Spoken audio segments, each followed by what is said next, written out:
Nesse quinto vídeo sobre o capítulo de fluxo de potência, vamos fazer agora uma descrição sucinta dos tipos de barra encontrados nesse tipo de análise.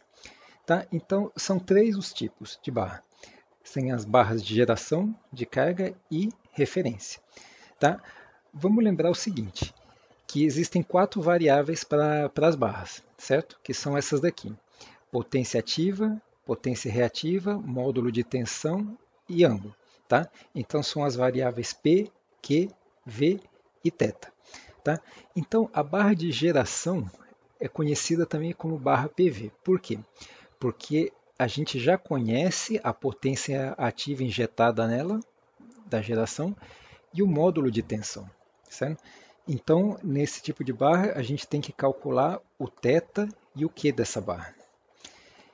Aí temos a barra de carga, também conhecida como barra PQ. Por quê? Porque nesse tipo de barra, a gente já conhece a potência ativa e reativa que está conectada nessa barra. Certo? E aí, o que tem que calcular? Tem que calcular o módulo da tensão e o ângulo. Certo? E aí, finalmente, temos a barra de referência. Então, essa referência seria a referência angular. Tá? Então, esse tipo de barra já tem o módulo de tensão definido e o ângulo definido também. Aí teria que achar o valor de P e o Q para essa barra. Então, qual que é a função dessa barra de referência? Ela é a única barra que tem o ângulo conhecido. Tá?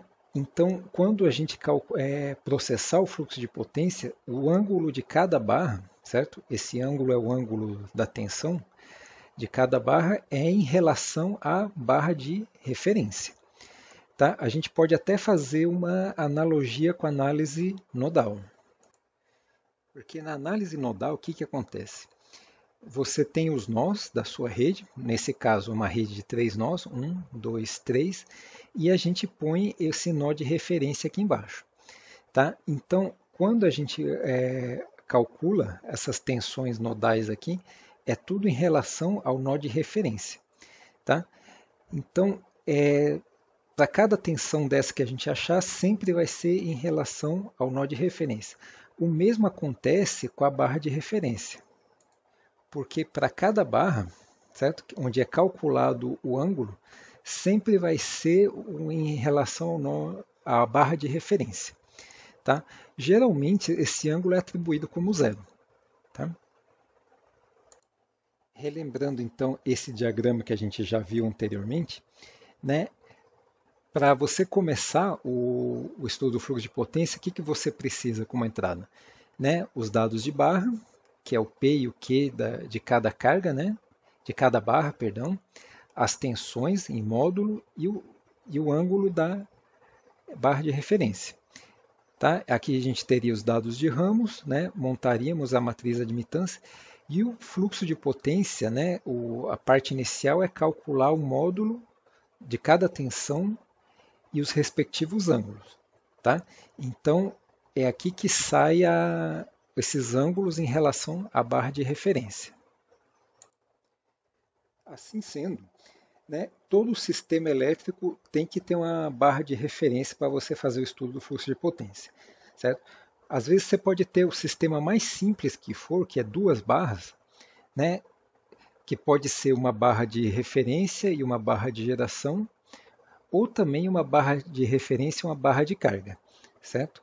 Então, você pode até faltar uma barra de geração, uma barra de carga, agora o que jamais pode faltar é a barra de referência. Então, a gente vai ver mais para frente aí que a barra de referência também ela serve para você fazer o fechamento de balanço energético. Né? Porque a gente sabe que não é uma balança perfeita de tudo que é geração e tudo que é de carga. Certo?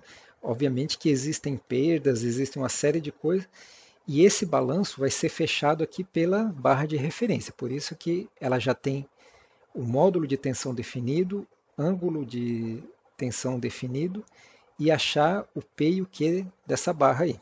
Tá? Então ela tem essas duas funções. Uma é servir de referência angular e outra fazer o fechamento do balanço de potência.